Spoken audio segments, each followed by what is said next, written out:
E o tabuleiro da política de 2026 está pegando fogo. O primeiro ato foi ontem, né? Com o fim da novela na direita, o governador Tarcísio Gomes de Freitas foi a Brasília direto para o complexo da Papuda visitar o ex-presidente Bolsonaro. E saiu a fumaça branca que muita gente esperava e que outra parte estava muito preocupada. Pois é, Tarcísio foi taxativo. Ele afirmou que o projeto é a reeleição dele em São Paulo. O governador não vai concorrer ao Planalto e mais, ele disse que o apoio a Flávio Bolsonaro para a presidência. Ele reafirmou, na verdade, esse apoio dele a Flávio Bolsonaro. Pois é, Siri, depois da visita a Bolsonaro, o clima começou a mudar, fica mais tranquilo. Eduardo foi para as redes sociais dizer que o encontro fortalece laços e constrói pontes. Traduzindo, Tarcísio fica no comando do maior estado do país para disputar o segundo mandato. E o clã Bolsonaro tenta viabilizar o nome de Flávio, que ainda enfrenta uma rejeição muito alta, muito grande, mas agora tem um cabo eleitoral de luxo, né, na cidade mais importante do país. Pois aí, Eduardo se pronunciou na rede social X, Eduardo Bolsonaro. Vamos ver, portanto, o que ele falou por lá. Olha só o post dele. Fico muito feliz ao ver o Tarcísio visitando meu pai. É um gesto que, sem dúvida, faz muito bem a ele neste momento difícil que ele atravessa e que contribui para que, com mais força e energia, possamos seguir adiante com esperança em dias melhores. Este é o momento de focarmos naquilo que converge. Tenho certeza de que todos nós compartilhamos o mesmo desejo, um Brasil melhor. E esse caminho passa por São Paulo e por todos os brasileiros, inclusive aqueles que hoje estão fora do país. Por isso, fiquei especialmente satisfeito com a visita realizada hoje e ainda mais alegre ao ver o meu irmão, Carlos Bolsonaro, ao lado do governador. Gestos como esse fortalecem laços, constroem pontes e reafirmam o compromisso com o futuro do Brasil. Assinou, portanto, esse post, né? Foi ele quem fez o post, o deputado federal Eduardo Bolsonaro, manifestando sobre essa visita, né, que Tarcísio fez ao ex-presidente Jair Bolsonaro ontem na Papudinha, André. É isso aí, gente. A paz reinou, pelo menos por enquanto, em Lulandim.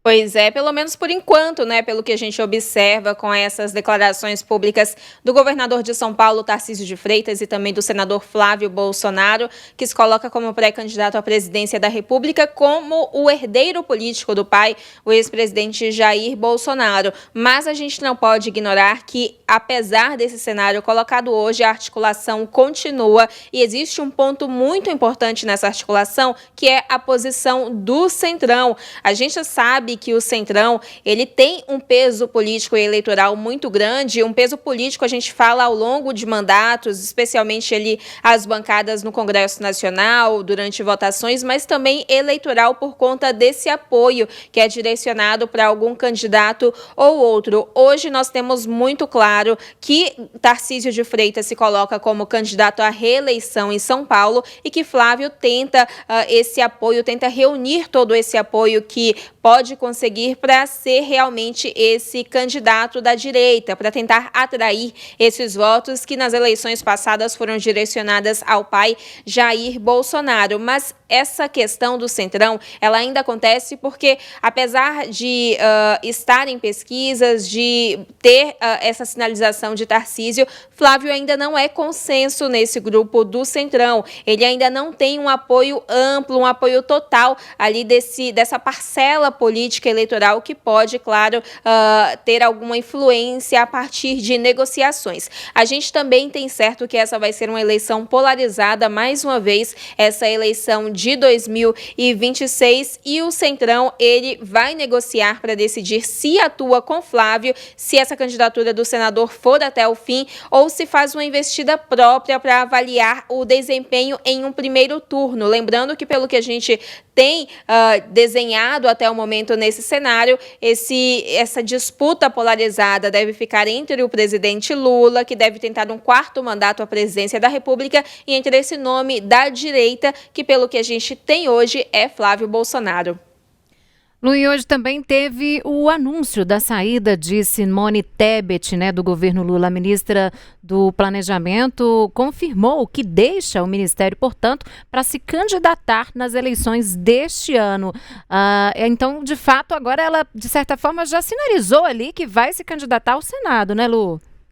Ela sinalizou que vai ser candidata. A informação que a gente tem certeza colocada por ela até agora é que ela vai deixar o governo até o final de março, que é um prazo dentro do que a gente chama de desincompatibilização, que é quando algumas pessoas que ocupam função pública precisam deixar esses cargos para disputar as eleições. Então, o que a gente tem de certeza até o momento é que ela vai sair do governo até o final de março. O que ainda é uma avaliação é qual cargo que ela vai disputar no mês de outubro. Há uma tendência muito forte de que realmente seja ao Senado, mas há um impasse ainda de qual vai ser o colégio eleitoral e qual estado que ela vai ser candidata. Hoje ela representa, na verdade, nas últimas eleições também, que concorreu a cargos estaduais, ela representou o Mato Grosso do Sul e hoje esse é o domicílio eleitoral dela, é por lá que ela pode disputar, mas ela não descarta mudar esse domicílio para São Paulo para tentar uma vaga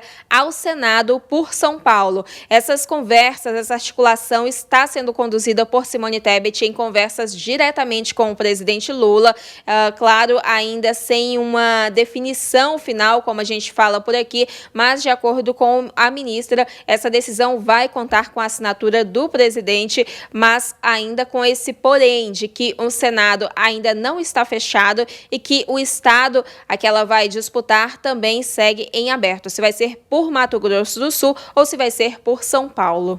Ô Lu, obrigado por hora pelas informações, né? E o chamado dono da bola, que é o Gilberto Kassab, também não para. O presidente do PSD fez nesta semana mais uma manobra ao filiar o governador de Goiás, Ronaldo Caiado, que saiu do União Brasil, né? E saiu de lá atirando. Agora o PSD tem um trio de ferro, pré-candidatos à presidência da República.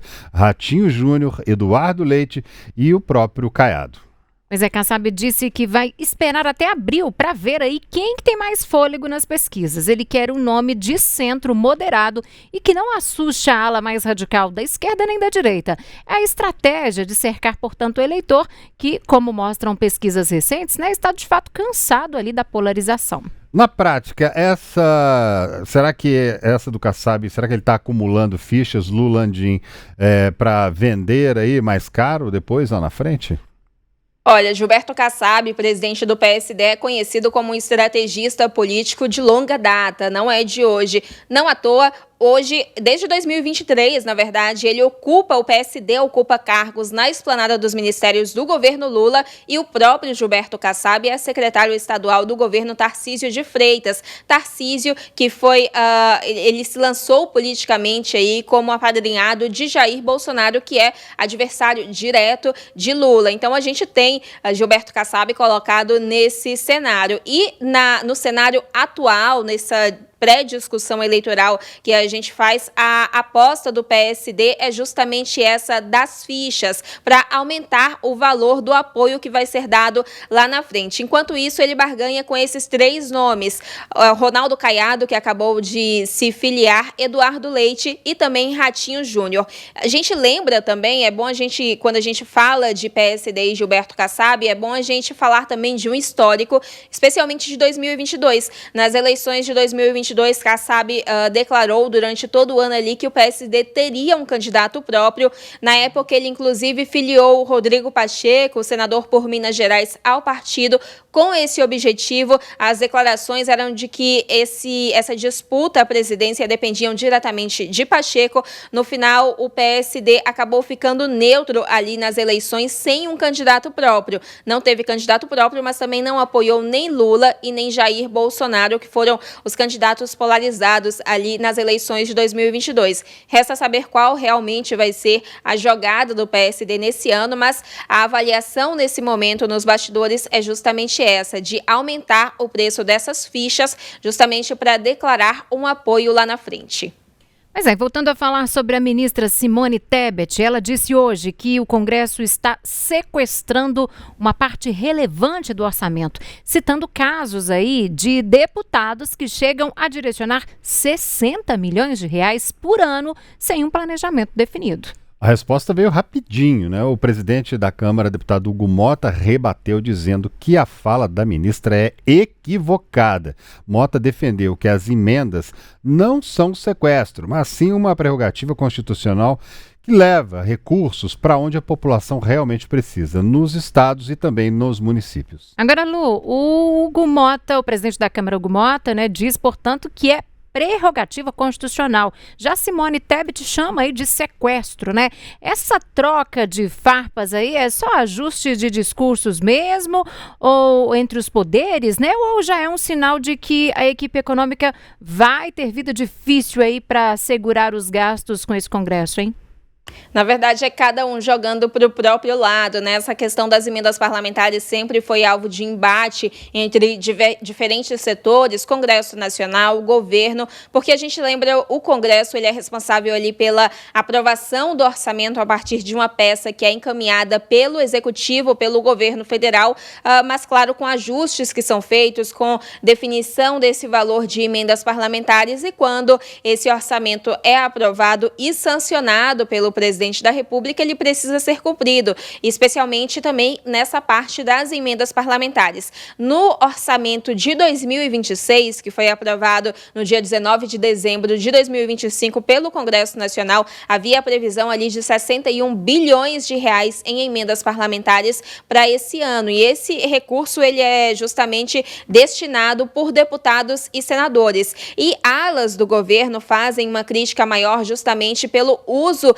desses recursos para uma articulação política em forma de barganha e também para recursos direcionados, não necessariamente muitas vezes com um critério, mas de forma política e de forma eleitoral. Então essa é a maior crítica das alas que veem as emendas como um jogo ali que fica na mão de deputados e de senadores. Mas claro, há uma defesa do Congresso Nacional, a cúpula do Congresso sempre vem a público defender esse como um instrumento legítimo e também defender a atuação do Congresso nessa elaboração do orçamento, que inclui essa questão das emendas parlamentares.